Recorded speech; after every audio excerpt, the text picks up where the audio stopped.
So get on CrossFit.com, look at a month of programming on CrossFit.com or somebody else's programming and say, hey, this is somebody else's programming that has no bias towards like my gym and my equipment and my space. How many of these workouts could I facilitate based on my equipment that I have right now?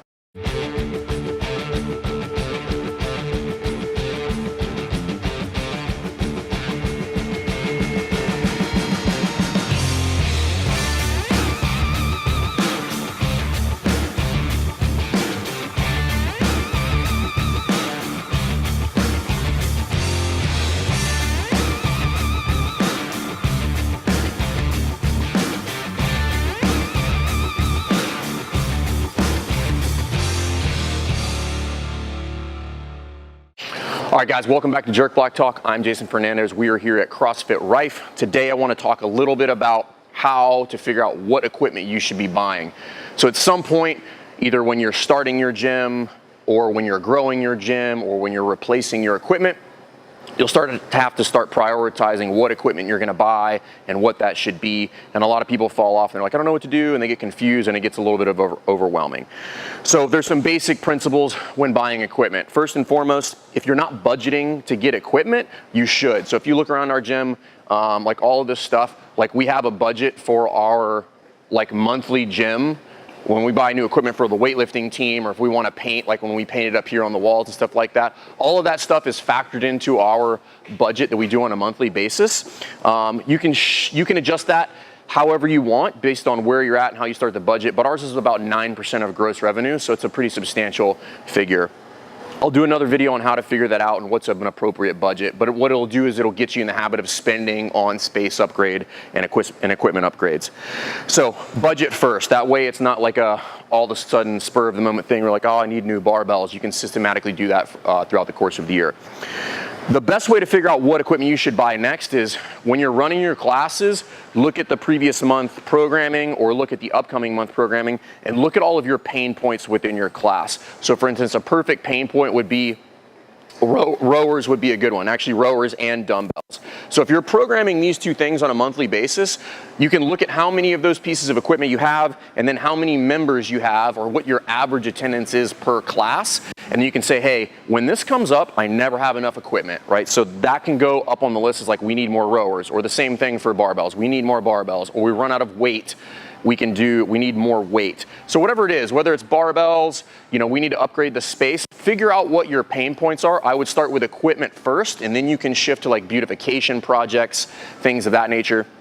But go by pain points first. And if you're not sure what your pain points are, ask your members. They'll tell you what the pain points are. They're like, hey, it's really annoying. We don't have enough equipment for whatever.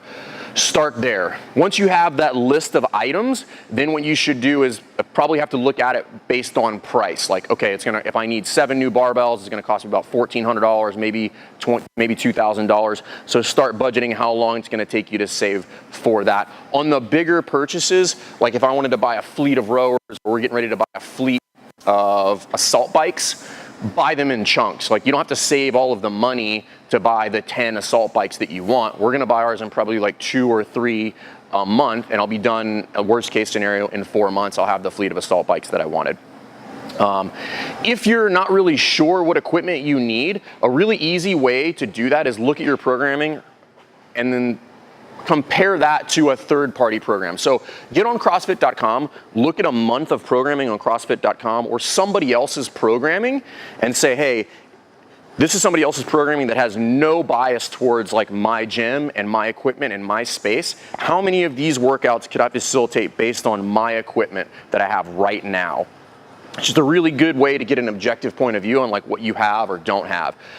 Because whether you know it or not, you will program in a biased manner based on like either just what you like or what equipment you have. So it's a really good way to figure out, okay, I don't program these things because I don't have it. And if you maybe start doing somebody else's program, it'll force you in the habit of trying to find or budget for new equipment to get that stuff.